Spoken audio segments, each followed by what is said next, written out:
Hello everyone and welcome back to my channel. My name is Anna and I'm a psychologist specialized in emotional binge eating, and today I want to discuss one aspect of being in the restrict binge cycle that has to do more with the body, and not necessarily to talk about body dysmorphia disorder, but body dysmorphia as a general concept that I have lived. My personal take on this is that obsession with my body was very much linked to my obsession with being thin. So if we talk about body dysmorphia as severe preoccupation, analysis, pinching your body in different shapes and form, and being overly concerned how your body looks like, I have experienced it. And I would say that every single symptom that you have read about, I think I've had it as well.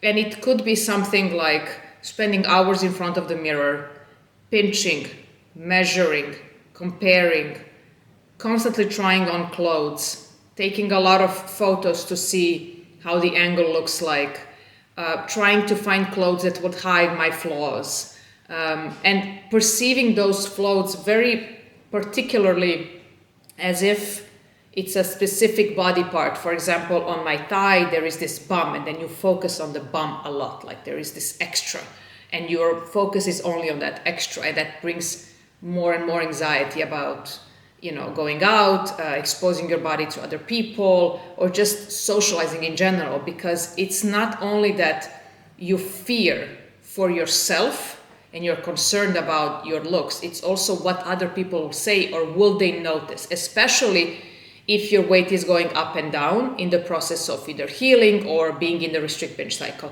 So not only you have this idea that there is something wrong and that there are flaws, and that gives you a lot of concern, but it's also other people are going to notice them. They will gossip, they will comment, they will criticize me, they will judge me, I will not feel valued, and that brings up more anxiety.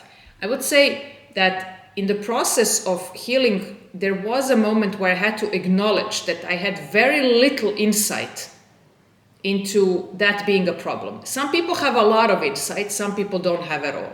So some people are very well aware that they could be, what they say, exaggerating. I never thought that I was exaggerating. I actually thought that there were a lot of flaws on my body, that everyone is noticing them and commenting on them, like for a very long time.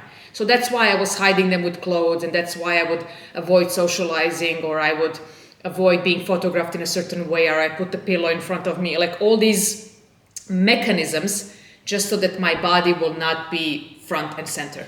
And many times I would say that is a very debilitating thing to live with, especially on those days when I know that I have binged prior, or I have eaten things that I quote unquote think are unhealthy or will make me gain weight. So all of that just brought up more of this feeling that my body is not good enough and I should not be in public looking like that.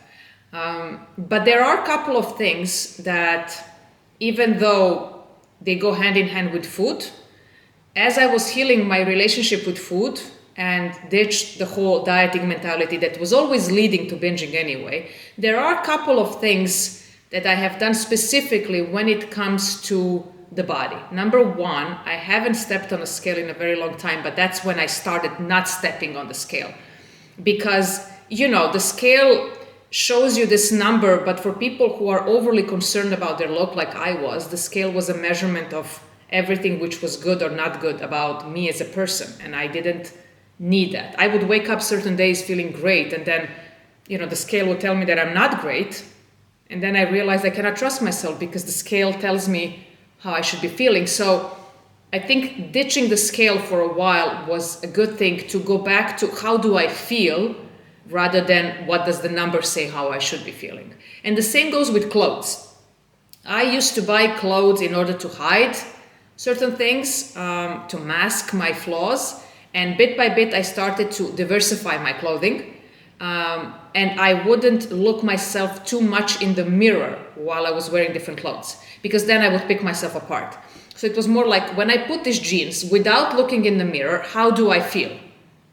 Do I feel good in them? Do I move okay? Can I sit in a nice way? Do I feel comfortable? Like, forget about the looks. Let's just focus on how do I feel? Because again, if you have this problem, you will watch yourself in the mirror only through the looks and through the flaws, not through the sense of, I feel, comfortable in this or I don't feel comfortable in that. Number 3, delaying as much as possible, pinching, measuring with a tape or calipers, or, looking myself in the mirror for too long. So first of all, there are some things that I had to stop doing, which was photos, comparisons, measuring, for example, my thighs, my stomach, my hips, and compare it to the previous day. So that I stopped doing. But when it comes to the mirror, that was more of a delayed activity.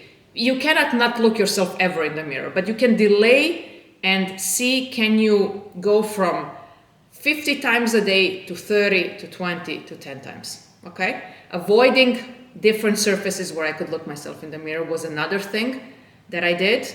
And then I would say one of the biggest ones was accepting that I am in the process of learning how to love my body, but more so accept my body, which for me was more important. I was sort of aware that I cannot love my body every single day, but I can accept it without going against it. So in that sense, I started more to experiment with clothes, more maybe exposing myself in the public. Even though those were very small steps, they helped me to realize that no one actually cares how I look. That was all me projecting my own fears onto other people. And once I realized that nothing will happen, the earth will not, fall apart if I go out in something that people are not used to seeing me in, nothing happened, but I got a peace of mind that, okay, I can continue on this journey of trying to, heal my body image issues and heal my body dysmorphia.